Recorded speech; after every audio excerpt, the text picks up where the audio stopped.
forward a little bit. However, let us welcome Denise McAvane.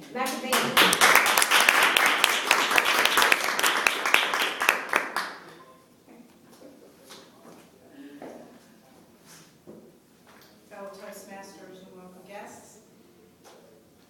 Instead of taking you from the beginning and bringing you to tonight, I'm going to take you from tonight, take you forward several years, and bring you back to tonight as I stand here in front of you. Today, I work for Bank of America. Been there 5 years. I like it. It's provided a nice living. It's got good benefits. And I've worked very, very hard to get on with that bank. And that's probably the subject of another speech. But one thing I never envisioned was being in the corporate world. I always thought that I would have a career in a creative line of business, not in the corporate world. I never had an interest in the corporate world. I thought that I would do something that I have an interest in, such as music, dance, the fine arts, and theater. In college, I was a music major. I majored in performance. That's what I wanted to do. I wanted to perform. Clarinet was my instrument.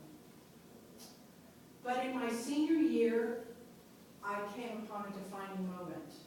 I came to a fork in the road, and I had a life-altering decision to make. Was I going to take a corporate path, or was I going to take a creative path? Several years prior to my college days, we lived in Yokohama, Japan. We lived there, since we were magic number, we lived there for 5 years. My father was in the Navy. He was not there a lot. He was deployed 6 months to a year at a time.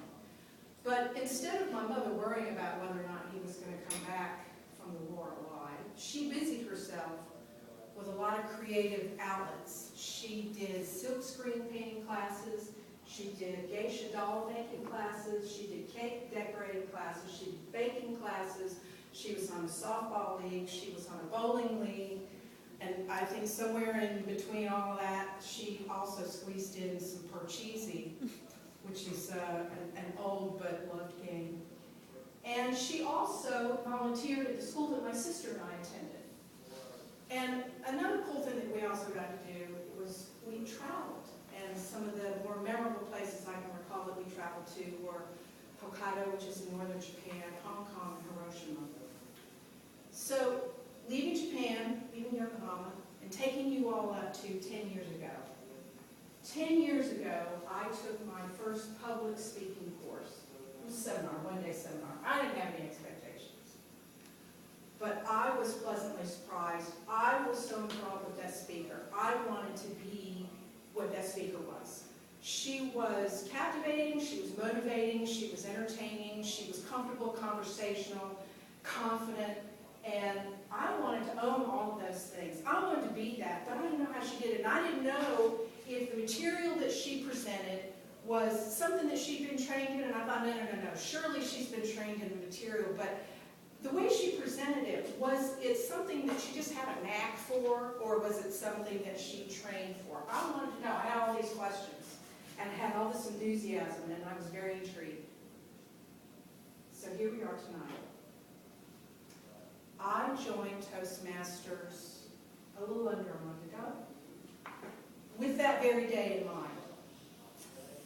I wanted to own those things, and that's what I hope to do being a member of Toastmasters. I want to be the person that somebody else after me talks about. Maybe not so much the material that I present, but the way I present it. You know, the old saying, it's not so much in what you say, but it's in how you deliver it.